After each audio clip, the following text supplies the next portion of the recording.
Hello. Hope you like the little thing I'm doing here. What's an anime thing that I can do? Oi, oi, oi.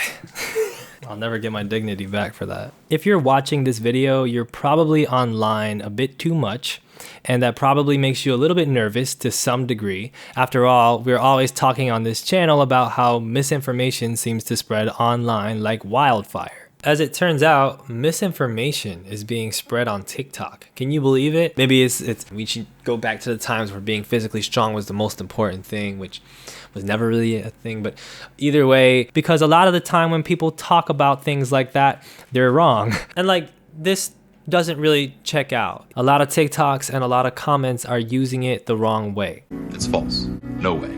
Not this time. You're wrong. Not this time. It never happened.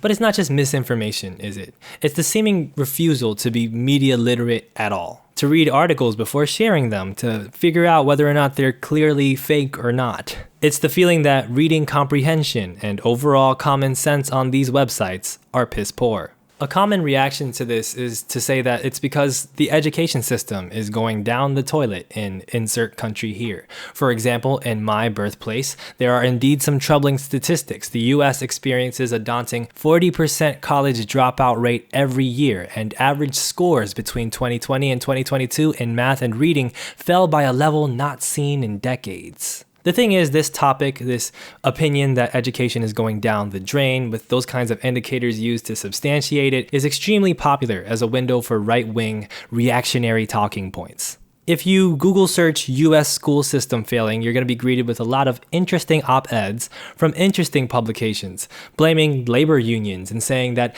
public schools are shifting their focus from excellence in mathematics, science, reading, history, and other disciplines toward the implementation of critical race theory and other neo-Marxist philosophies.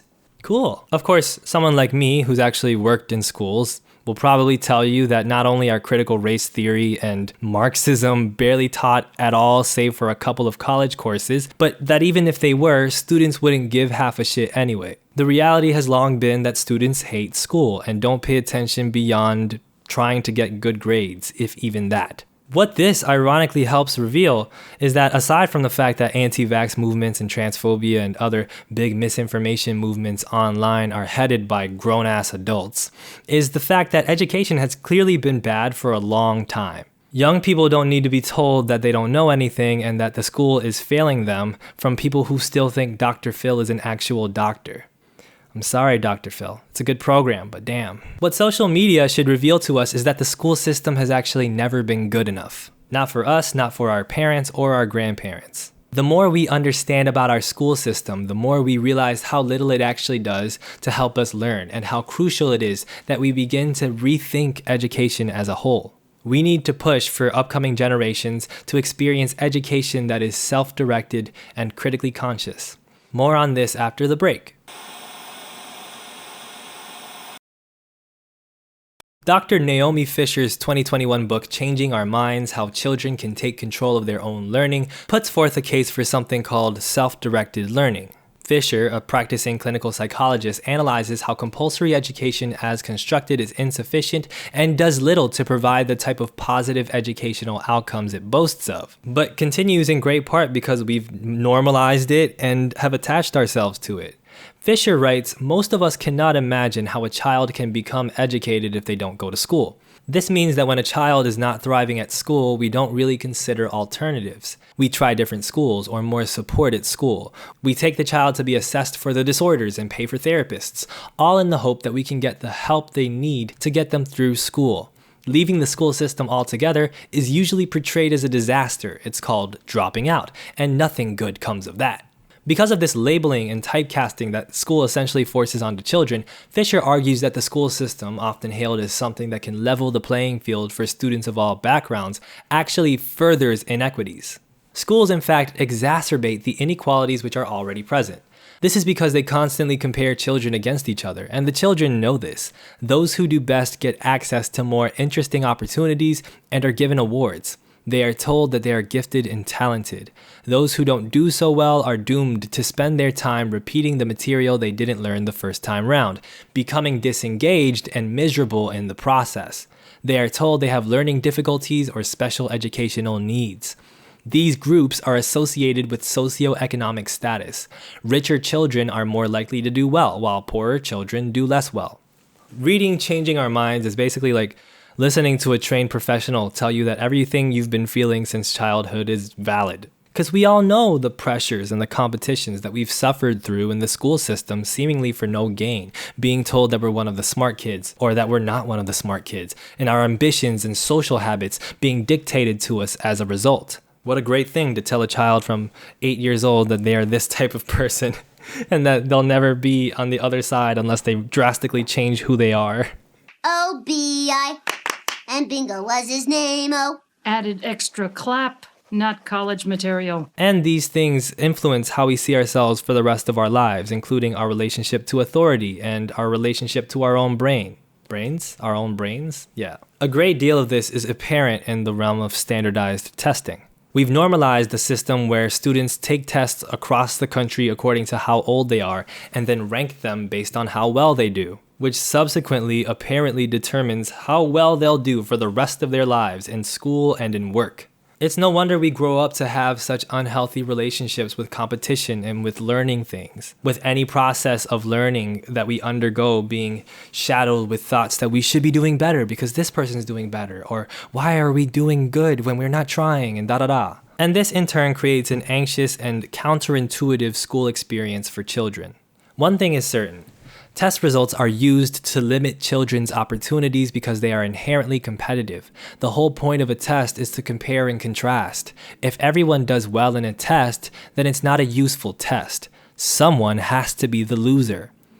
Sounds a lot like the real world, to be fair. But it's not just the inhumane way that we make kids compete to determine the rest of their lives through testing that's inherently problematic. Standardized testing is also just not good at determining how good a student is in the first place. Geiser and Atkinson write in the book SAT Wars that irrespective of the quality or type of school attended, high school GPA proved the best predictor not only of freshman grades in college, as many students have shown, but also of long-term college outcomes, such as cumulative grade point average and 4-year graduation. In this way, standardized testing is more of an indicator of inequality than it is any type of predictor of people's futures and careers. And this shouldn't be shocking, considered that it was pioneered in the United States by a eugenicist. As John Rosales and Tim Walker report for the National Education Association, in his 1923 book, A Study of American Intelligence, psychologist and eugenicist Carl Brigham wrote that African Americans were on the low end of the racial, ethnic, and/or cultural spectrum.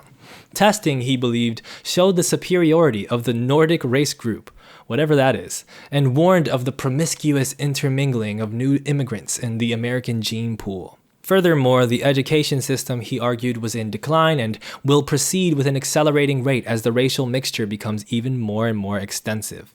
Of course, this couldn't at all have any impact today. I mean, it's not like people are saying that the education system's declining because they're teaching children about critical race theory. Meanwhile, most of us say that we don't actually learn anything in school, and those observations are founded. Not only is our curricula generally not focused at all on the information that we find important as adults, the competitive, conformist nature of school makes it so that kids are more oriented towards following authority and following mandates than they are for pursuing and accruing knowledge. Now it's worth noting that Dr. Fisher's from the UK, I'm from the US, and so that's the perspective that I'm speaking from. But no matter where you are in the world, dear viewer, there's a likelihood that you relate to at least some of what I'm talking about, because this standardized testing and conformist school system is pretty much popular everywhere now. At one point, Fisher notes in the vaunted Singaporean school system that children take an exam at the end of primary school, age 12, which determines their entire life opportunities. I talked to a friend about what kind of pressures they experienced as a student in Singapore. To say the least, it fucking sucked ass. School has genuinely made me more mentally ill because it was very much just like, hey, if you fail this one thing, this one time, your entire life is screwed. The wildest thing about this is that I've had a grown woman who is my psychiatrist, look me in the eye and say that JC was the most stressful time of her life. She is a PhD psychiatrist working in an understaffed hospital, and she said that that was less stressful than going to JC. I feel like every week I would see somebody in public having a mental breakdown. Yeah, no, you are absolutely correct. That would happen. There have been several times where like people have just like broken down crying or had panic attacks during class. In literature class, the teacher handled it really well, and another time in like chemistry class, the girl was kind of just left crying as the teacher kept going. And I remember explicitly bringing up to the teacher, like, can I take her to the med bay or something? And she was like, no, like, she's calming down, and as long as she's in class, at least she's still, like, you know, learning and absorbing. And I'm like, is that really important right now? So do you think, like, a lot of the pressure came from school, or did, like, home have a lot of influence in it? Because I feel it comes from everyone, I think. Yeah. Especially coming from, like, a SEP school, from, like, those, like, fancy upper middle class Catholic schools. I remember in primary school, after midterms, hearing stories of, oh yeah, this kid came back to school with cane marks on his arms, just all up and down his arms. For every point he didn't get from full marks, they would cane him once. And that was just like a story people told to each other.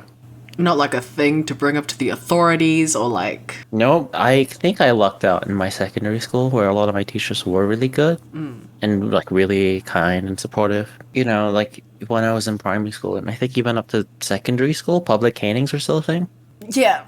I never saw one, but I know it was a thing that happened. They would basically, during morning assembly in front of the entire school, bring the kid up onto stage and cane them. It doesn't happen anymore, right? Like it's I hope not. Like it's definitely gone now, right? Fingers crossed. Having mental illness is especially difficult in JC. I don't know if there's any accommodations, but I went to see the school counselor for 2 years. She didn't say anything about potentially, there's like an official avenue you can go through to potentially make your time a little easier. It was no, you have to learn how to deal with this yourself. I have memory issues because I have had depression my entire life. This was my H3 history teacher. I did like an example essay for him to look at. And he read the essay, looked at me and was like, I can see and know that you are learning in class and you know all of the historical arguments that I'm teaching you, but I cannot give you any marks because you cannot remember any of the dates. This kind of thing is systemic. It is not about how much you learn and how much you understand about the subject. It is how well you are able to be neurotypical in a way that is good for exams. You are taught to be a good worker. You are taught to stress yourself out and make a schedule based on the demands of the people who you work under. I don't know exactly what foreign perception of the education system is like, but it's like highly ranked education system. You churn out some real smart people. It's correct insofar as the metrics that we have collectively set up to determine these things have shown that Singaporeans are very good at taking tests. But at what cost? And I don't think they're good at being people. Want to elaborate on that point? Singaporeans aren't good at being people. We are very bad at any other skill that we would actually need to live. Even after all of this, it is still true that people with good grades at JC get a better chance at living a decent life in Singapore. I was so burned out from A-levels that by the time I had moved to a different country by the end of the year after the exams were over, it's like I didn't even like care about my results anymore. It stopped being this big proof of what I should be doing with my future, and it became like this traumatic event that I needed to forget immediately. I'm living a completely different life now. I'm living as if I never went to school at all, and I'm doing perfectly fine. And I feel like I was lied to. Like, why were all the kids my age getting gray hairs? And why were we staying in the library till 9 p.m. at night? The snacks were fun. Orientation was fun. But like, what was all of that for? Fisher's answer to this apparently inept system is to propose self-directed learning as an alternative. And there are self-directed schools all over the world, from Mexico to Syria, and the list is likely to grow over time. Self-directed learning environments allow students the resources and social dynamics to explore what they want to learn on their own, with their own motivations, on their own time. She advocates for this through her own knowledge of psychology, writing that we can see from young children that it is not necessary to force children to learn. Humans are born curious and with a desire to learn from their environment. We can see from experiments and observational studies that children are motivated to learn complex skills without instruction. Like, think about how complicated and difficult it is to get really good at your favorite video game. And think about all the hours that you may have put into doing just that without having to be pushed to do it. You do it on your own because you don't feel pressure and because you have a genuine curiosity and excitement to do it. That is, unless your favorite game is The Sims, in which case you're lazy. Now, the first problem with this will be making these kinds of schools accessible to all. Schools like New York City's Agile Learning Center in Harlem do a good job of recommending tuition for various income levels, but this simply is not going to be the case around the world. There's finance that goes into this, and additionally, there are many places in the world that need many schools to be built. And ultimately, it's really hard to get a parent to push back against the pressure from other people and push back against what they know and the feeling that they might be failing their child in a risky situation in order to do this. But there's risks for keeping kids in normal school too, and they're not just light ones. They can be pretty severe, unless you think society is just perfectly good right now, in which case, forget. Why are you watching this video? What are you doing here? Until we get rid of this system of standardized testing and scholastic conformity, we should never be surprised or blameful of students and their anxieties, their difficulties, and their animosities, and the things that they don't learn. Now, self-directed learning schools aren't going to be enough to fix that. Let's talk about some of the social and economic implications of this after another break.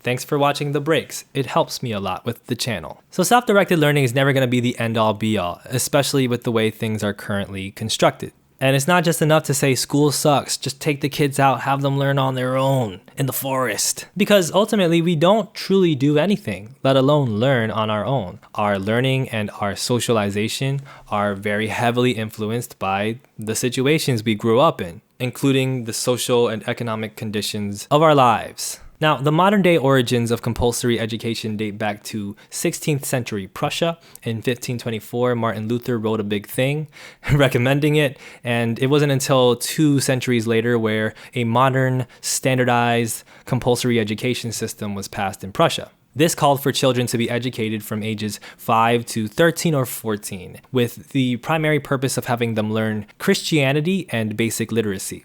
Because there's 2 important things in the world, it's Jesus and the Bible! But it wasn't until the beginning of the 20th century when Prussia was really able to spread that system throughout the state, after the end of child labor and a gradual rise in attendance and other such things. In general, the late 1800s and early 1900s is the time period wherein all the sort of developed states across the world began to build their compulsory education systems and really fund them. That includes France, Russia, and the US. I wonder what the context was economically that influenced states into making these big changes. Look, I get flack a lot for talking about capitalism and blaming all bad things from economic problems to farts on capitalism, and without doing the important work of digging into the histories of things before and during capitalism. But when it comes to the school system, the connection with capitalism is pretty clear. Labor laws, and including especially child labor laws, were very contentious subjects within the Western world. And this modern school system provided an effective means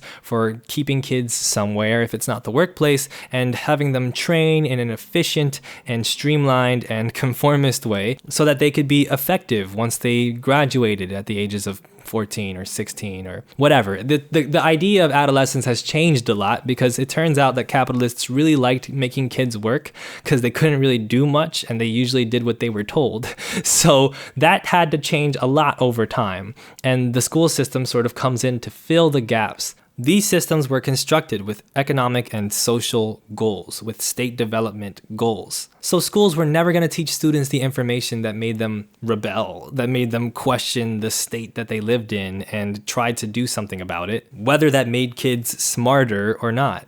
A really big problem that I see now when it comes to the conversation of critiques of education is that they're dominated by reactionary politics. In a contradictory desire to avoid being controlled and being made a part of the social order, while also wishing to go back to the old good social order in order to create a more homogeneous and controllable workforce.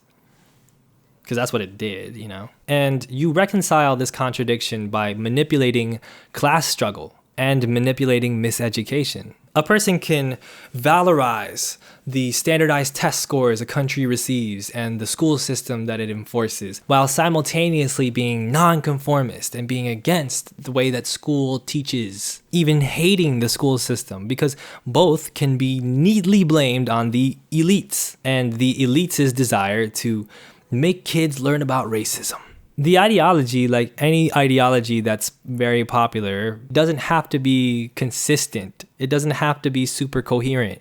It just has to be emotionally riveting. It has to be empowered by fear and distrust. One of the first books that I saw recommended when I started researching on this topic of education and critiques of education and conformity was a book called Dumbing Us Down by John Taylor Gatto, who was a former school teacher and then became sort of an activist figure talking about how bad schools are. I saw this thing recommended in the critical theory subreddit.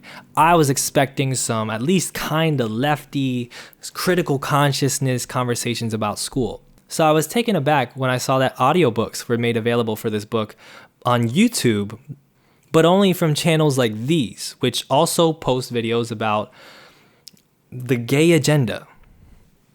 Look, I'm not watching a Lil Boosie video in 2023 unless it's like Wipe Me Down. I don't understand how his interviews are still a thing. But anyway, even the introduction of the audiobook boasts about its origins from a library for truth seekers and free speech advocates. These correlations are not a coincidence. Even though Gatto in this book has many useful and poignantly written examples of how schools are bad and his experiences as a school teacher and the negative discriminatory effects of schools on children, it ultimately seems to be written to empower a narrative of a conspiracy of elites to control good Christian people. The book laments how now good people wait for an expert to tell them what to do. Egads. And there's a bit more game given up when Gatto further laments that society has come increasingly under central control since just before the Civil War. Whoa! What horrible thing happened during the Civil War that allowed the state to have more control over us? What precedent was set and what was it in the name of? How dare those powerful people bring forth a fundamental betrayal of the American Revolution by bringing to life the ancient pharaonic dream of Egypt, compulsory subordination for all. Hey, who put that whistle in that dog's mouth? Who did it? Now, what's compelling about Gatto's book is that it's not just some hard right, wild Christian book fundamentalistly arguing that schools are bad. It's actually pretty complex and at points very empathetic. It talks about how the poor and how people of color are marginalized by the school system, but it's also deeply reactionary. It's no wonder that one of Gatto's last media appearances came in a documentary called Indoctrination: Public Schools and the Decline of Christianity in America, and that years after his passing, Republican senators like Ron DeSantis are gaining their fame off of passing bills like the Stop Woke Act and promise that our school system is for educating kids, not indoctrinating them. The truth is that the modern day right wing, similar to other communities in the world, is comprised of a lot of people who were terrorized by this school system. And they've been told that their class antagonisms, their valid resistance of authority and conformity in schools, their distrust of the system are to be blamed on and to be engaged in with violent, oftentimes, fights against the very people who are criticizing that system and who are rebelling against it. This is why someone like Paulo Freire in his book Pedagogy of the Oppressed holds such an important place in this conversation. Rather than believe in an order of superiority or inherent qualities among humans, Freire told us that the oppressed must not, in seeking to regain their humanity, which is a way to create it, become in turn oppressors of the oppressors, but rather restorers of the humanity of both. In this way, education has to reveal itself to us as not only a channel for competition, not only a method of indoctrination, but as a tool for collective liberation. Learning is a natural human thing, and we hate learning because we've been dehumanized.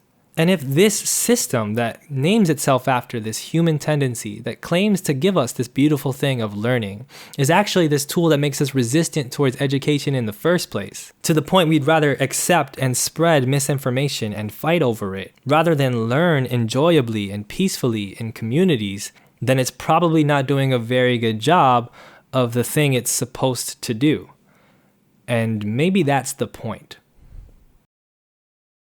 Thanks for watching. I'm Elliot. Hit the like button, comment, send a Ko-Fi if you want to support the project. It helps a lot. And tell us what your experiences with education are in your part of the world, whether that's the US or any other country. And tell us what your experiences of education are from where you're from. Okay.